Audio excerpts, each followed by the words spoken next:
My name is Roberto Cisneros. I'm a street artist in San Francisco. I'm going to start recording my sessions from now on. Pretty much it's going to be improv. I'm kind of in the middle of a spiritual awakening, so to speak, and I've really have dove into my artwork as, you know, my therapeutic outlet. It's always been a therapeutic outlet, but even more so lately, especially since lately I've been really challenging myself with my artwork. I've been trying to, you know, paint things without having to look at them. I think as an artist, it's a testament to your technique if you can literally look at something and draw it freehand. I feel like in most senses I've mastered that. It's coming up with my own inspiration and my own ideas that's a challenge.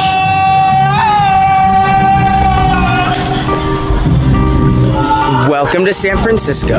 If you happen to be a person that lives in San Francisco, then you must know that the amount of murals that exist in the city are beyond belief. I can't even count them. I don't think anybody can.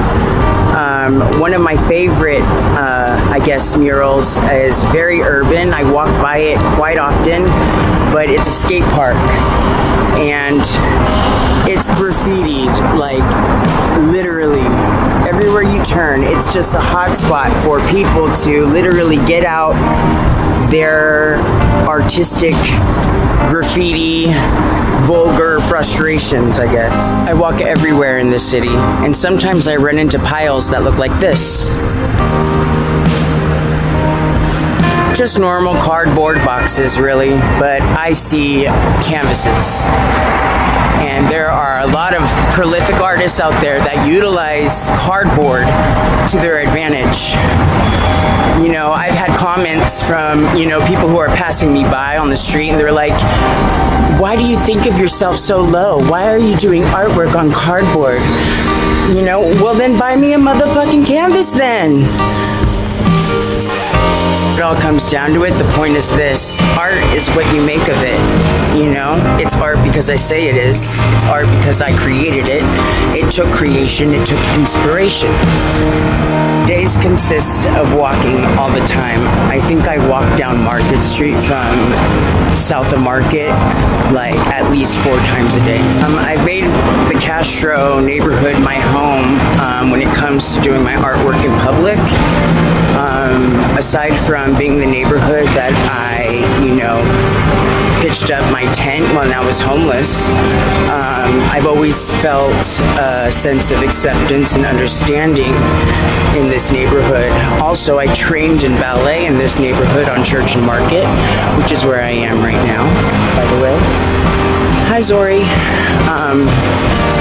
So yeah, I have a great connection with the neighborhood. Homeless people didn't really give themselves a good name either. You know, I mean, a lot of people that I associated with left messes, didn't clean up after themselves, were constantly using, even when children were walking by, no consideration. So, you know, the homeless did give themselves a bad name by, you know, creating messes like that.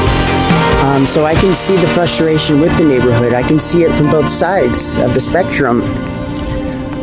I tried to be that homeless individual that, you know, cleaned up after themselves, made sure that there wasn't a heavy flow of traffic in and out of my tent. I tried to bathe every single day. A lot of the time that wasn't, you know, that you weren't able to bathe, so I at least, you know, found a bathroom where I could bird bath. It's a real sense to your integrity as a person, you know, to care about yourself in simple ways like that. And I'm really grateful that I, you know, had the will to do that every single day, because if I had stopped, I would think that that's an example of somebody losing hope in themselves. I did my best to be the best example that I could be for the people that I associated with out here. I figured that if they saw me picking up after myself, then they too would start picking up after themselves. Unfortunately, that was not the case. and I had to learn to not give a shit about what other people are doing, to literally just stay in my own lane and care about myself. I think that's really important, and a testament to why I was able to stay in the same spot for so long. It's because of those good habits that I had for the neighborhood, and they saw that and they noticed that. When I look back at it, I was able to stay in that spot for almost a year, and because of that, if I wasn't in the same spot, the HOT team, which is an association here in San Francisco that houses homeless individuals, they wouldn't have been able to consistently find me. If it's because I had a consistent place to go and the neighborhood allowed me to stay, that ultimately led to me being housed.